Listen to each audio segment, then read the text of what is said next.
CC 510 જેમાં આપણે ચર્ચા કરી હતી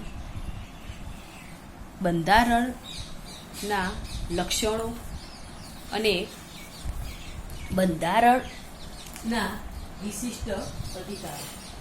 આ બે ટોપિકની ચર્ચા આપણે કરેલી હતી. હવે આગળ પોઈન્ટ છે, નવો પ્રશ્ન છે, બંધારણનું ઘડતર અને તેની કામગીરી. તો એમાં આપણે જોઈએ કે હિન્દ સ્વતંત્ર ધારો એટલે કે ભારત દેશ જ્યારે આઝાદ થયો 1947ની, એની જોગવાઈ અનુસાર સ્વતંત્રોત્તર ભારતમાં લોકશાહી સરકારના આવિર્ભાવ અને ઘડતર માટે પ્રાથમિકતાના ધોરણે કામગીરી હાથ ધરાઈ.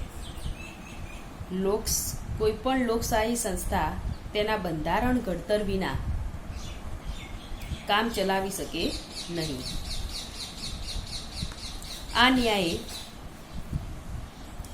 સ્વતંત્ર ભારતનું સંચાલન કરવા માટે બંધારણ ઘડી કાઢવા માટે બંધારણ સભાની રચના થવી જરૂરી હતું. એ દ્રષ્ટિએ સ્વાતંત્ર્ય પ્રાપ્તિ બાદ સત્વરે બંધારણ સભાનું ઘડતર કરી અથાગ પરિશ્રમ થકી ભારતનું બંધારણ તૈયાર કરવાનો પ્રયોગ હાથ ધરવામાં આવ્યો. સ્વતંત્રોત્તર કાળમાં બંધારણ ઘડતરની પ્રક્રિયા હાથ ધરાય એ પહેલા ઈસવીસન 1922માં મહાત્મા ગાંધીજીએ હિન્દ માટે આવી કોઈ બંધારણ સભા દ્વારા દેશના બંધારણનું ઘડતર કરવા માટે બંધારણ સરકાર સમક્ષ પ્રસ્તાવ મૂક્યો 1922માં.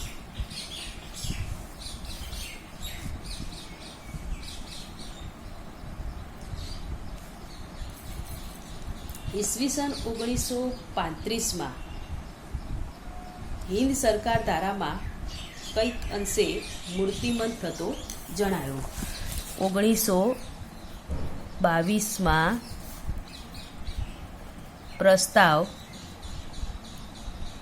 ગાંધીજી દ્વારા, 1935માં વિચારણા અને ઈસવીસન 1937માં કોંગ્રેસની બેઠકમાં આ વિચારને બળ પ્રાપ્ત થયું.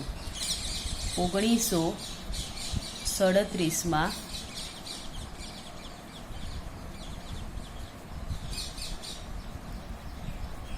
નિર્ણયની વિચારણા. તેના અનુસંધાનમાં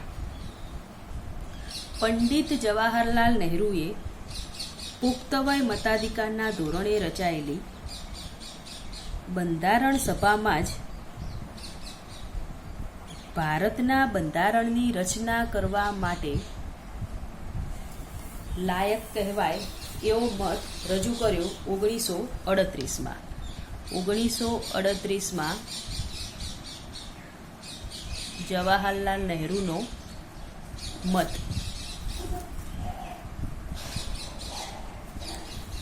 તેના અનુસંધાનમાં હિન્દી રાષ્ટ્રીય મહાસભાની તે પછીની 1939ની બેઠકમાં આ બાબતનો ઠરાવ સ્વીકારવામાં આવ્યો. એટલે કે 1939માં આ બાબતનો ઠરાવ થયો. બંધારણ સભા રચનાનો વિચાર રાષ્ટ્રપિતા મહાત્મા ગાંધીજીએ સર્વપ્રથમ રજૂ કર્યો અને ઉત્તરોત્તર તેને બળ મળી રહેતા છેવટે તે કાર્યાન્વિત બન્યો. એટલે કે 1922માં પ્રસ્તાવ રજૂ થયેલો છે અને 1940માં એ ઠરાવ રજૂ કરવામાં આવ્યો. ટોપિક છે બંધારણ સભાના ઘડતરનું પ્રથમ ચરણ. બંધારણ સભાના ઘડતરનું પ્રથમ ચરણ. વૈશ્વિક પ્રવાહોમાં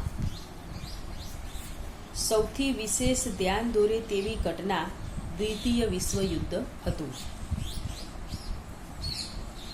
તે દરમિયાન એક તબક્કે મિત્ર રાષ્ટ્રો અને ઇંગ્લેન્ડની સ્થિતિ વિકટ બની. ત્યારે તેને હિન્દીઓના સમર્થનની આવશ્યકતા જણાતા ઓગસ્ટ ઓફર 1940 દ્વારા બ્રિટિશ સરકારે સૌ પ્રથમ વખત હિન્દનું બંધારણ ઘડવા માટે હિન્દના ચૂંટાયેલા પ્રતિનિધિઓની બંધારણ સભાના ઘડતરનો સૈદ્ધાંતિક સ્વીકાર કર્યો. ગાંધીજી સહિતના મોટાભાગના નેતાઓને ઓગસ્ટ ઓફર આકર્ષી શકી નહીં. એટલે કે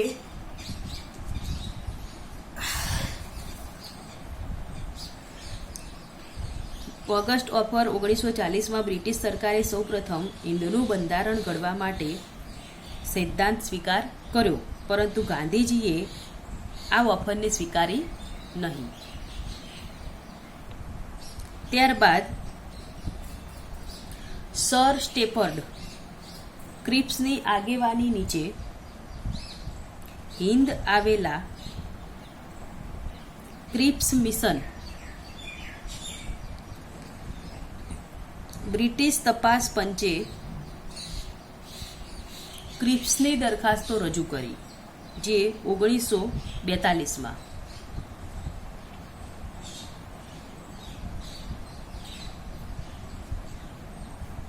જેમાં ઓગસ્ટ ઓફરથી એક કદમ આગળ વધવા સરકારે પ્રયત્ન કર્યો, પરંતુ તેમાં પણ પૂર્ણ સ્વરાજનો સ્વીકાર થયેલો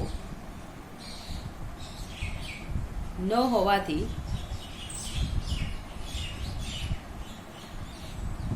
બંધારણ સભાનું સ્વરૂપ સંપૂર્ણ સ્વતંત્ર અને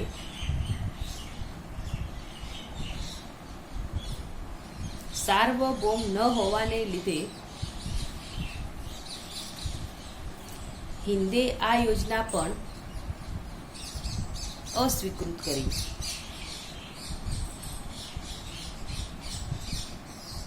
ત્યારબાદ આવેલી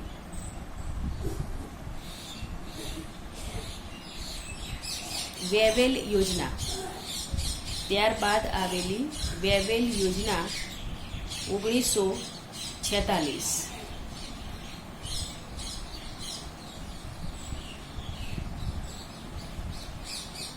માં આ સંદર્ભે વિશેષ પ્રગતિ થઈ શકી નહીં.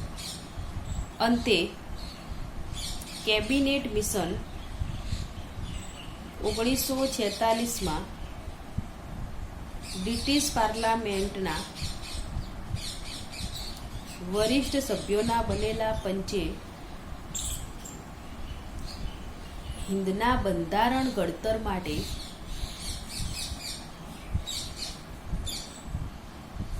બંધારણ સભાની રચના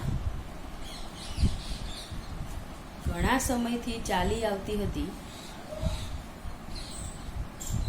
તે માંગણીને સ્વીકારીને હિન્દીઓને સંતુષ્ટ કરવા પ્રયાસ કર્યો.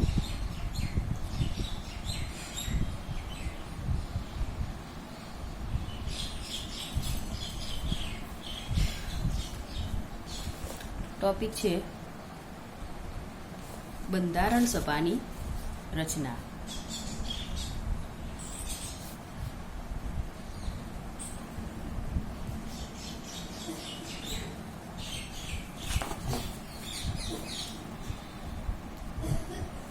ઉપરોક્ત સંજોગોમાં એક તરફ દ્વિતીય વિશ્વયુદ્ધ અને એની ચરમસીમાએ પહોંચ્યું હતું, ત્યારે બ્રિટન સંસદની ચૂંટણીઓ 1945માં થતા લોકોની અપેક્ષા અનુસાર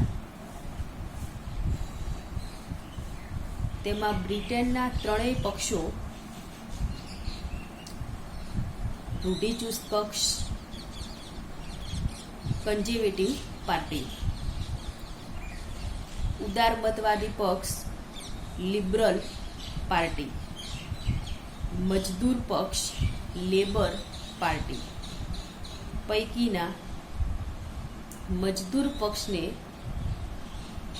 બહુમતી મળતા તે વિજયી બન્યો, જેના વડા તરીકે મેજર ક્લેમેન્ટ એટલીએ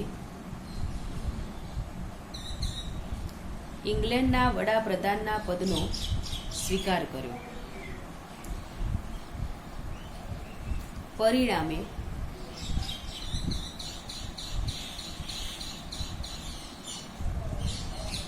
હિન્દની વહેલી તકે બંધારણ સભા અને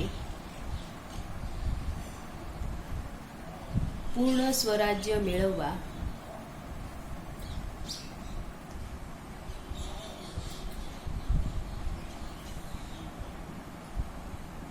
પોતાના સ્વપ્નને સાકાર કરવાની આશા જાગી.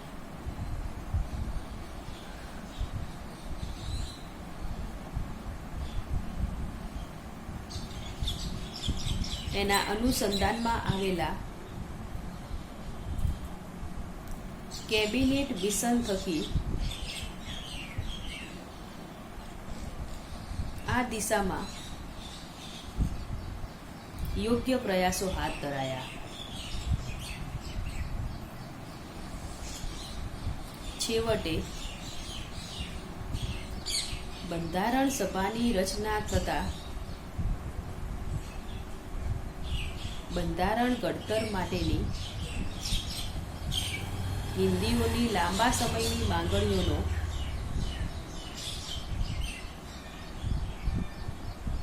બ્રિટિશ સરકાર દ્વારા સ્વીકાર થયો. આગળ પોઈન્ટ છે બંધારણ ઘડતરની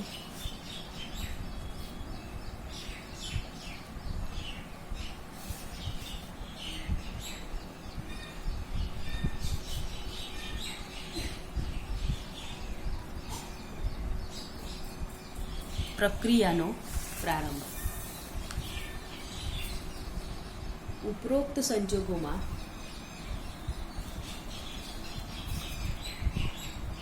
કેબિનેટ મિશને બંધારણ ઘડતરનો માર્ગ મોકળો કરી આપતા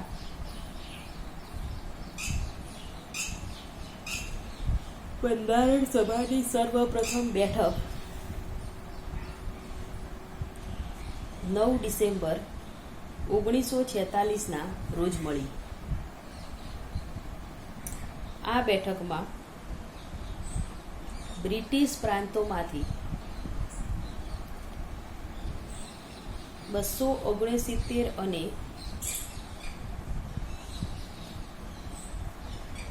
દેશી રાજ્યોના 99 પ્રતિનિધિઓ સાથે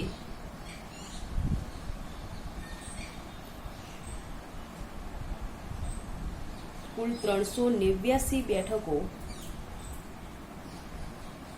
નક્કી કરવામાં આવી. એટલે કે આ બેઠકમાં બ્રિટિશ પ્રાંતોમાંથી 269 અને દેશી રાજ્યોના 99 પ્રતિનિધિઓ સાથે એટલે કે કુલ 389 બેઠકો નક્કી કરવામાં આવી. પરંતુ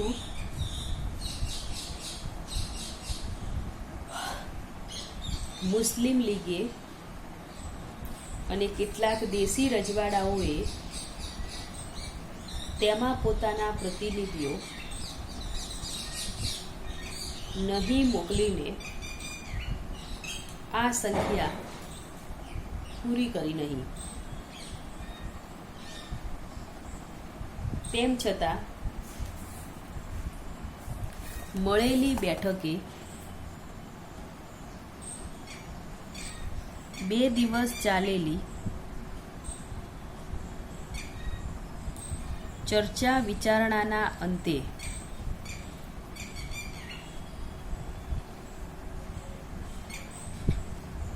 11 ડિસેમ્બર 1946ના બેઠકના પ્રથમ પ્રમુખ તરીકે ડૉક્ટર રાજેન્દ્ર શાહની વરણી કરી. એના અનુસંધાનમાં એ પછીના 2 દિવસ પછી 13 ડિસેમ્બર 1946ના રોજ પંડિત જવાહરલાલ નહેરુએ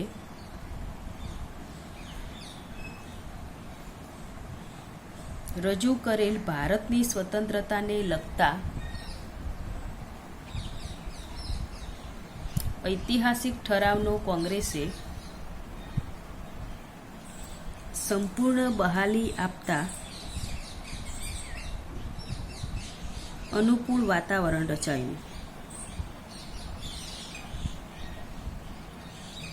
આ સાથે દેશના ભાવિ સંચાલકો માટે તેને અનુરૂપ બંધારણ ઘડવાનો મક્કમ નિર્ધાર જાહેર કરવામાં આવ્યો.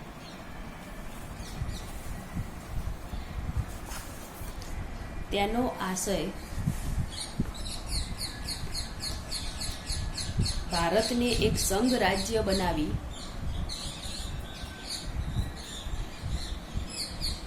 તમામ સત્તાઓ પ્રજા પાસેથી મેળવી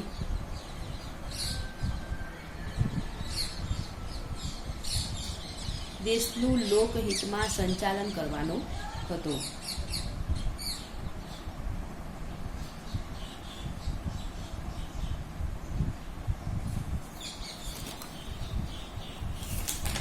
પરિણામે હવે નાગરિકોને કોઈ પણ જાતના ભેદભાવ વગર સમાન હક અને સમાન તકને ધોરણે લોકશાહી વ્યવસ્થાના મીઠા ફળ આપવાની તક ઊભી થઈ. રાષ્ટ્રના સર્વાંગી વિકાસ સાથે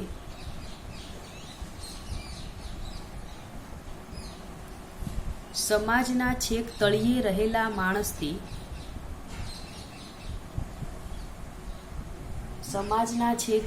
રહેલા માણસથી ઉચ્ચ કોટીના માણસ સુધી લોકશાહી અને પ્રજાસત્તાક ભારતની તમામ પ્રજાને એક સાથે જોડી બંધારણ સભા પોતાના તમામ પ્રયત્ન કરશે એવા દ્રઢ નિર્ધાર સાથે બંધારણ સભાની રચના બાદ તેની કામગીરીનો શુભારંભ થયો. ટોપિક છે સ્વતંત્ર ભારતની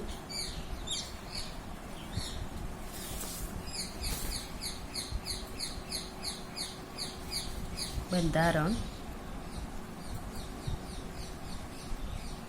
સભા.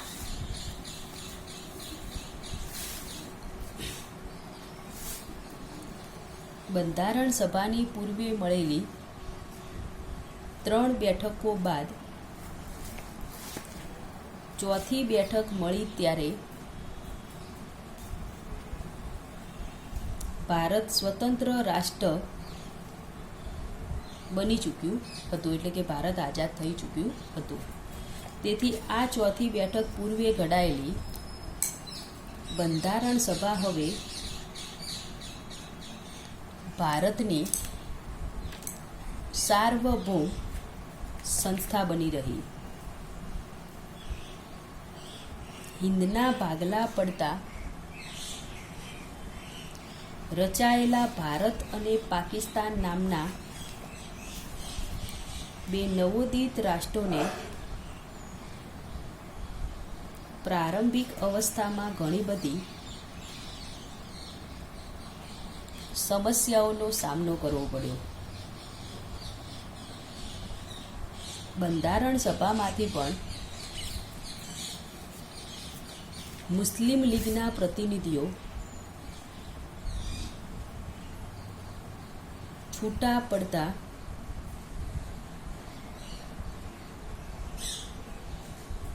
એની સભ્ય સંખ્યાનું પ્રમાણ પણ ઘટવા પામ્યું. આવી કેટલીક મર્યાદાઓ સાથે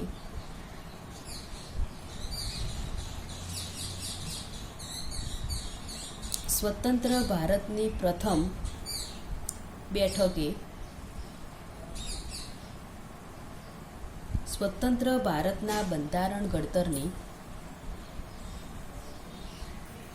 કામગીરી શરૂ કરી, જેમાં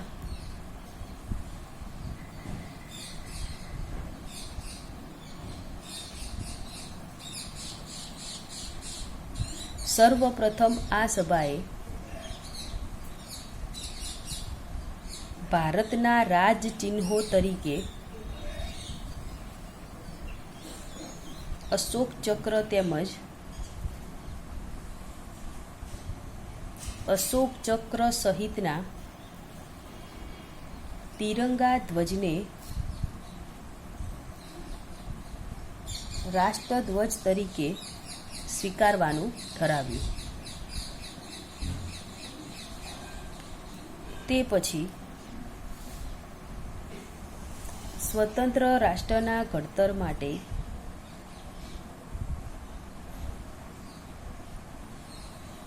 સર્વાનુમતે ડૉક્ટર બાબા સાહેબ આંબેડકરની વરણી કરીને તેમની અધ્યક્ષતા નીચે કુલ 7 સભ્યોની બનેલી એક બંધારણ સમિતિ રચવામાં આવી, જેને આપણે ખરડા સમિતિ તરીકે ઓળખીએ છીએ. આ સમિતિમાં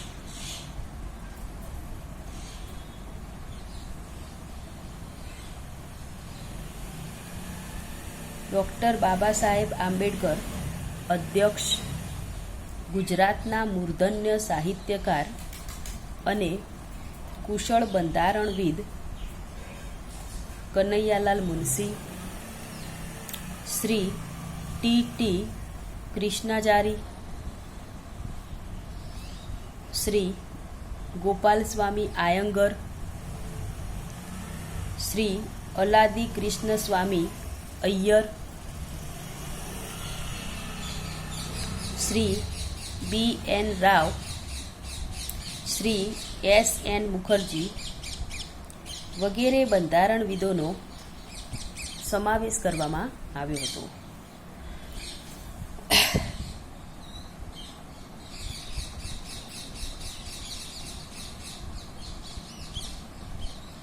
બંધારણને લગતી બીજી ખાસ ઉપસમિતિઓ પણ નીમવામાં આવી હતી. બંધારણ ઘડતરની દિશામાં કામ કરતી આ સમિતિઓનું કામ બંધારણની શ્રેષ્ઠ કામગીરી બજાવવાનું હતું.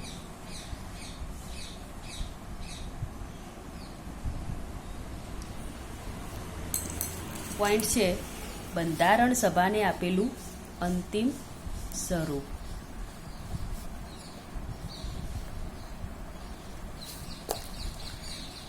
બંધારણવિદો દ્વારા તૈયાર કરવામાં આવેલી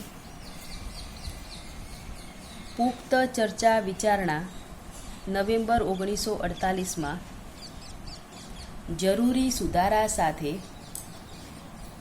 તેણે બીજી વાર બંધારણ સમક્ષ ખુલ્લો મૂકવામાં આવ્યો.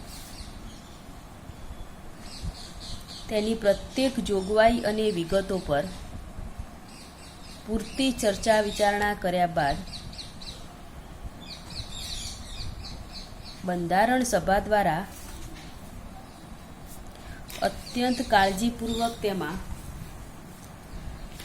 સુધારા હાથ ધર્યા પછી